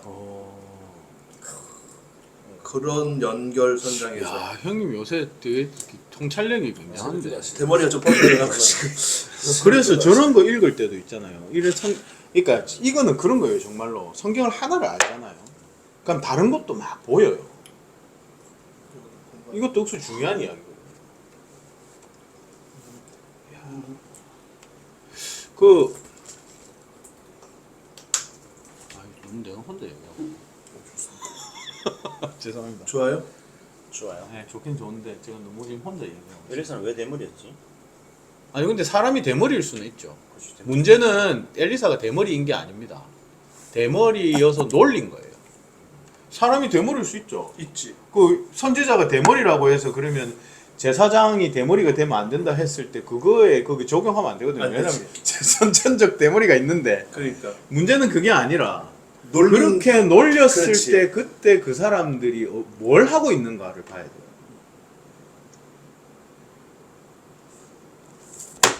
그 이제 제가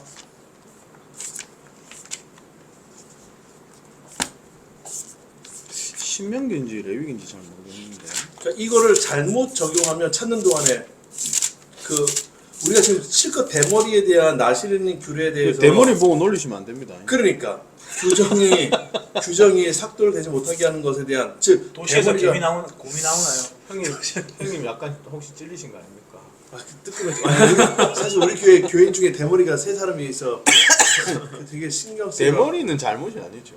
아니죠. 그러니까 오히려 이 부분에 대해서 사람들이 대머리라고 할 때에 부정한 이미지를 떠올리게 되어서 이렇게 이야기를 하는 건 그거는 진짜 나쁜 거 아니냐. 난 이런 내 근데 마음을 우리가 성경을 언제나 이해할 때 이렇게 성경의 이미지들이 다 사실 오늘날의 어떤 이미지, 오늘날의 그냥 그렇지. 선천적 대머리인 예. 사람과 다르게 성경의 어떤 인물이 대머리를 할 때는 이유가 있지 않을까요? 뭐 그럴 수 있죠. 그래서 사실 바울도 따지고 보면 대머리거든요. 그러니까 그런 나는 일반인이 대머리인 거 하고 오늘날 뭐 목사님의 대머리 이런 거 하고는 다르게 성경 인물들이 대머리일 때는 의미가 있을 것 같은데. 의미가 있을 수도 있죠. 근데 뭐 그거는 일단은 잘 알 수 없으니까 여기서는 이제 사실은 명시적이고 중요한 게 있기 때문에 그러니까 분명히 엘리사에게 대머리라고 놀린다라고 하는 건 그냥 엘리사가 대머리라고 놀렸다고 난 보면 안 된다라고 생각하는 입장인 거죠. 그러면 우리가 지금 배운 바에 의하면 엘리사는 부정한 자야? 이렇게 되는 거지. 그러니까 애들이 그렇게 보시면 안 되고 그러니까 일반적인 목사님들이 그거를 알면 그렇게 해서 설교를 할 가능성이 농후하다. 이거는 이제 보세요.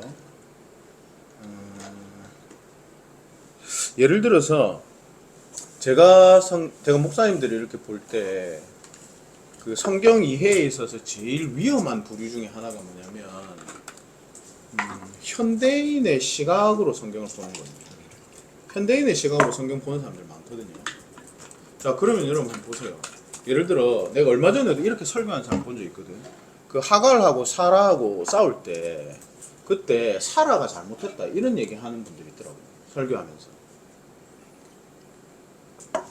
그러니까 이거는 어느 입장에서 보느냐 하면 약간 인권 뭐 이런 입장에서 그러니까 종이라고 해서 이제 임신하고 사라가 이제 하갈을 구박하잖아요. 그러니까 사라가 하갈을 그렇게 한 것은 잘못이다. 이거는 이제 뭐 자기 둘째 부인이라고 해서 제가 갑질을 한 거다. 뭐 이런 방식으로. 이런 게 제일 나빠요. 성경을 이해할 때. 성경의 이해 방식으로 성경을 보는 게 아니라 21세기 현대인의 관점으로 성경을 읽으면 성경 해석이 되겠어요. 그게. 구속사적 관점에서 봐야 되죠. 그러니까 이런 관점으로 이게 성경을 이해하게 되면 예를 들어서 그 엘리사 같은 극악무도한 인간이 어디 있어요? 예? 자기 대머리라고 놀렸다고 해서 뭐 42명인가 찢어 죽이잖아요. 암콤 둘이 나와서. 이런 무도한 인간이 어디 있습니까? 그러니까 현대인의 관점에서 보면 성경의 내용들이 전부 비틀어져요. 이런 것들을 정말 조심해야 돼요. 하나님의 말씀이 가지고 있는 그 구도 속에서 이해한 다음에 그걸 현대인에게로 가져와야지 현대인의 그 이데올로기를 여기다 투영해가지고 그렇게 보면 그렇게 치면 예수님도 나쁜 놈이고 사도 바울도 진짜 이상한 놈이고 구약 성경에는 뭐 말할 것도 없고 불법 천지고 막 그렇단 말입니다. 그 우리 흔히 얘기하지만 룻이 뭐 음란한 여자처럼 보이지. 뭐 그다음에 뭐 예? 얼마나 많아요. 그렇죠? 근데 성경이 가진 관점은 정반대란 말이에요. 아까 사라와 하갈도 정반대고. 그래서 지금 금방 그 대머리 그 이야기는 이 사건은 어느 본문의 배경에서 봐야 되냐면 레위기 26장 22절 관점에서 봐야 돼요. 찾기 귀찮으실 테니까 제가 읽어드릴게요. 레위기 26장하고 신명기 28장은 언약의 복과 저주장입니다. 그러니까 너희가 하나님의 언약에 신실하지 않는다면 이런 저주를 내리실 것이다. 그거 중에 이게 나와요. 내가 들짐승을 너희 중에 보내리니 그것들이 너희의 자녀를 움키고 너희 가축을 멸하며 너희의 수효를 줄이리니 너희의 길들이 황폐하리라. 이 언약 저주입니다. 엘리사가 거기 갔을 때에 그 실제로 그 어린 아이들이라고 되어 있는데 사실 원어로 보면 청년들 정도로 봐야 되거든요.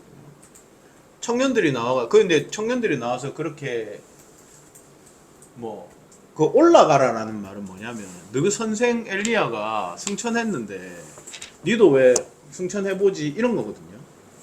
그러니까 이거는 이제 뭐냐 하면 하나님의 구속 역사 전체를 비웃으면서 하나님께서 지금 이스라엘 백성들에게 선지자를 내려주시고 그들을 통해서 활동하시고 계시를 주시는 그 사건 전체를 싸잡아서 그때 베델입니까? 그 하나님의 언약 백성들의 도시에서 사람들이 나와가지고 특히 젊은이들이 나와서 철없어서 애들이 나와서 얼레리 꼴레리 한 게 아니에요. 나와서 하나님의 선지자를 거역해서 막 그릇에 비난을 하고 있는 거죠. 그렇게 하고 있을 때에 길에서 들짐승이 나와서 그 도시의 사람들을 다 죽여버린 거예요. 이것은 언약 저주가 되게 명시적으로 임하고 있는 상황이에요.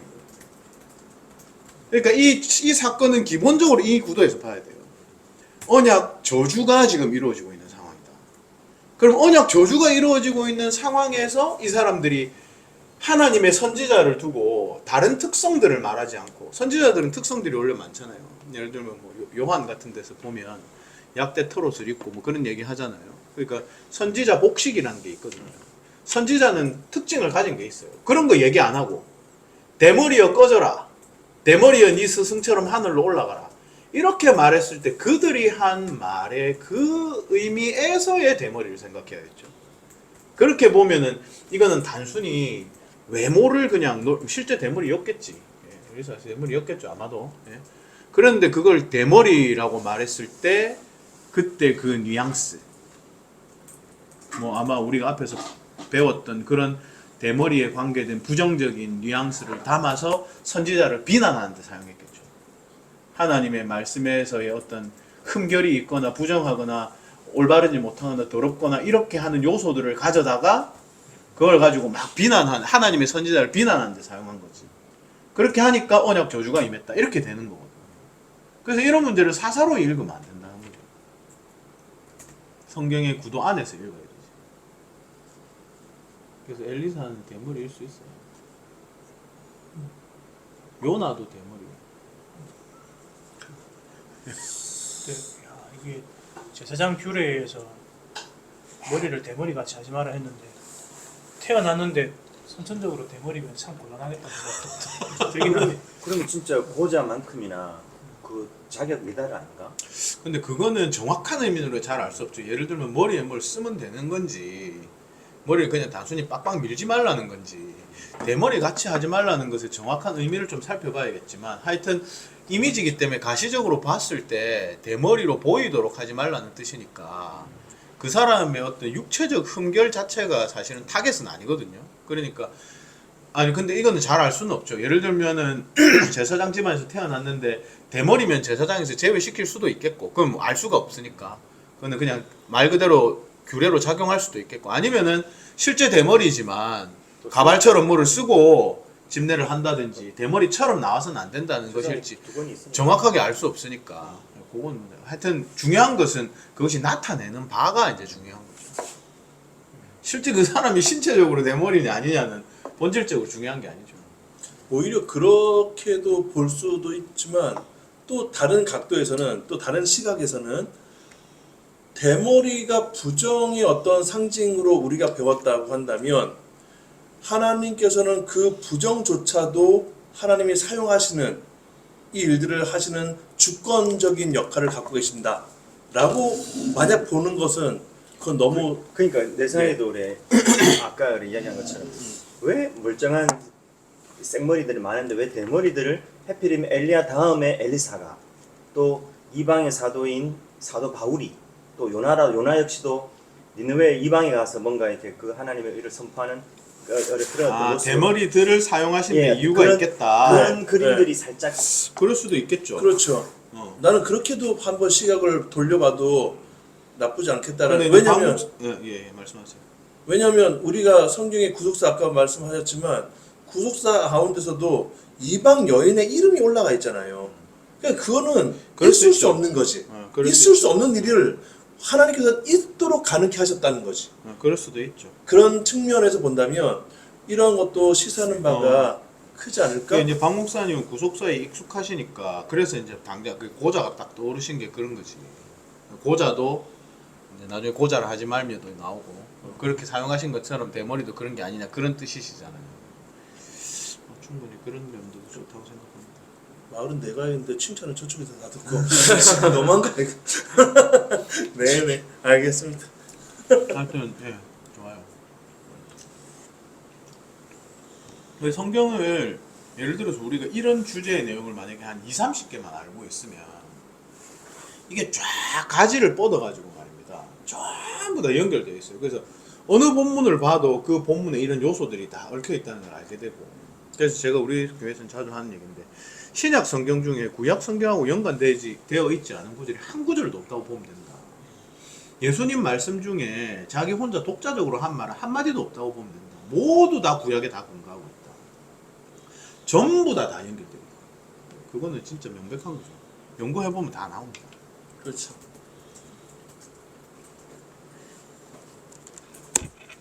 왜냐하면 이미 예수님께서 태초에 하나님이셨기 때문에 그리고 그분께서 말씀이 육신이 되셨기 때문에 그런 근거적인 배경은 충분히 우리가 이야기할 수 있어야 합니다. 우리 주위에 보면 목사님들이 어떤 분들이 많냐면 아이고 뭐 그렇게까지 의미가 있겠나 이러는 분들이 많이 있거든요. 물론 우리가 제가 항상 말씀드리지만 개연성을 잘 확보하는 게 정말 중요합니다. 한 꼬투리 비슷하다고 해서 막 잡아서 설교하는 것은 정말 위험해요. 그건 이단이 될 가능성이 높아요. 우리는 하나님의 말씀의 의미를 알고 싶은 거지 독자적인 설교를 하고 싶은 게 아니거든요. 그렇기 때문에 우리한테 중요한 것은 독창적인 아이디어를 만들어내는 게 아니고 참 의미가 무엇인가를 깨닫는 거예요. 근데 제가 이런 걸 가르쳐 보면 희한한 발상만 있으면 막 하려는 사람들이 있어. 그건 하나님이 말씀하신 본의가 뭐든지에 대해서 개의치 않은 거예요. 내가 뭔가를 할 수만 있다는 거예요. 굉장히 잘못된 태도죠. 그래서 이걸 할 때는 내가 여러 가지 검증을 거쳐야 되는 이유는 정말로 이게 그 뜻이 맞는가를 잘 세밀하게 살펴야 돼요. 그래서 확신할 수 있게 될 때 설교해야 됩니다. 그건 한 가지 있는데 반대편의 분들이 이제 내가 불만족스러운 게 뭐냐면 다 그냥 그렇게 됐다고 보는 거예요. 에이 그게 뭐 무슨 그런 의미가 있겠나. 이렇게 해버리면 설교할 게 윤리 도덕밖에 안 남습니다. 예? 근데 실제 저도 제 스스로 내면적으로 이런 고민을 많이 했거든요. 이게 그런 의미가 안 가지고 있으면 어떡하지? 제가 가진 결과가 뭐냐면 그래서 제가 다시 거꾸로 역추적해서 올라갔죠. 성경 스스로 어떻게 해석하고 있는가? 성경 스스로가 그렇게 해석을 해요. 신약 성경이 구약 성경을 해석할 때 구약 성경 안에서 뒤에 일이 앞에 일을 해석할 때 성경 스스로가 그런 방식으로 해석을 한단 말이죠. 그렇기 때문에 이렇게 성경 해석을 하는 것이 옳다. 단지 조심해야 될 뿐이다. 그래서 에이 뭐 그게 뭐 그렇게까지 이렇게 하는 것들에 대해서는 저는 굉장히 불만을 갖고 있죠.